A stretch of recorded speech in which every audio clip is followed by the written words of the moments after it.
Good morning, YTPC. Bit of a damp and dismal day here in County Durham, England. A happy hump day. It's Wednesday.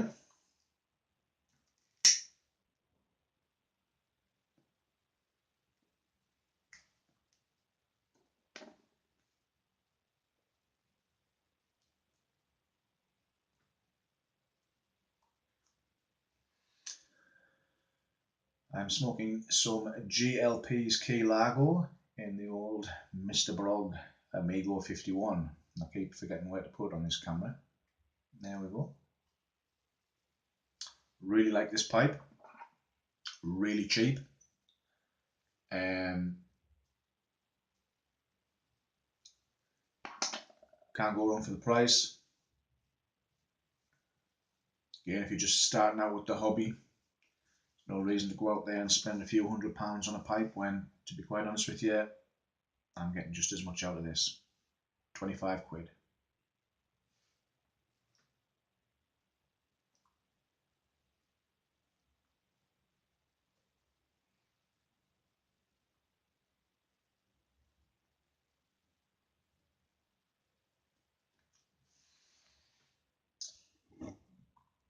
Drinking my coffee. So I would like to raise it and say well done all Berg on reaching 1300 subs. That's like a wow. I really love the tobacco talk that you've been doing with John Laughland. Really been enjoying those videos. And some really good interesting stuff, especially for newbies like myself.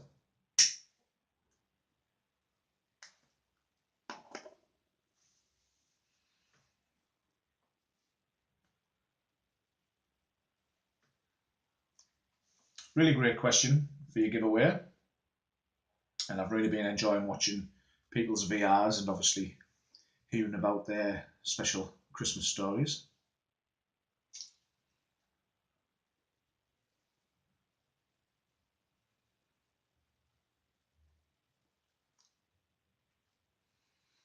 I must say Christmas time for me was always the best time of the year, and I still carry on that as best I can now. I didn't come from a well-off family. My mum and dad, they weren't rich. But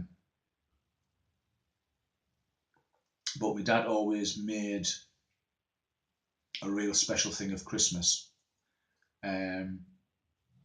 He was clever as well because he taught us how to sort of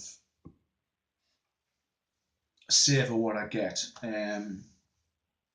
He would sort of say to me, "What would you like for Christmas?" And he would always give us an option. It would be a case of, yes, you can have like a one big present, say for instance like a BMX bike, a couple of £100 or whatever. You could have that, but that's really all you're going to get. Or you can have loads of little things for sort of the same money. So I used to sort of think to myself, well, I was lucky my birthday's in July, so it was always sort of the week before the summer holidays my birthday came around. So I used to sort of think to myself, well, I don't really want to get a BMX bike or a go-kart or anything that's got wheels on it, because basically January and February in the UK was always snow, so I would never get out on it. So I would always go for option B. I would always sort of get like lots of little things to open, and which used to be funny because all my friends would get bikes and go-karts and they'd be sort of stuck in the house over the winter. And then by the time my birthday came around in July, when we were all out and about on bikes, I would just ask for one for my birthday. So that's how I got around that one. But what I used to love about my dad was that they never used to wrap my presents up. And sort of obviously in the late 70s, I was really into Action Man, which was sort of like the UK version of GI Joe.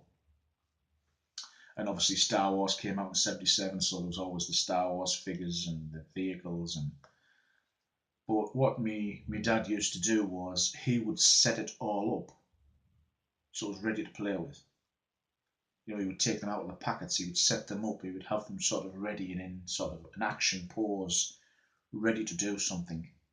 So that when I came down, I wouldn't spend half an hour unwrapping everything, because on a Christmas morning, because I had older brothers and sister, they sort of used to come over early on the morning, and we used to be at my sister's from about 10 o'clock in the morning until sometimes 8, 9 o'clock at night. So I didn't really have that time to be sort of scrabbling through everything.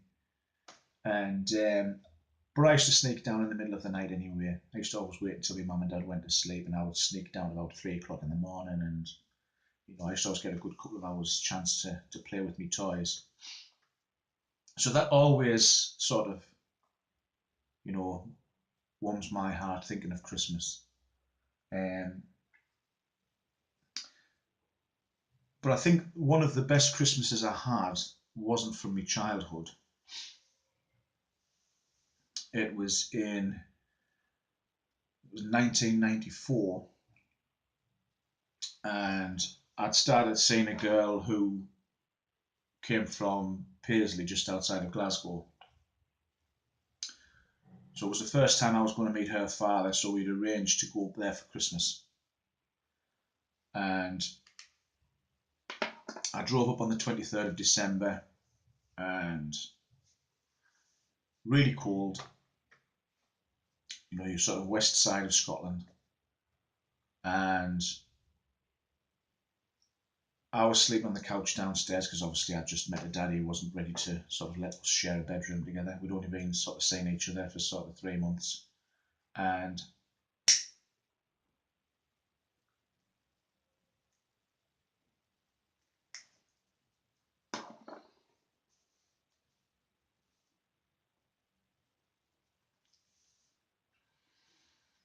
I remember lying on the couch and thinking, Jesus, I am absolutely frozen.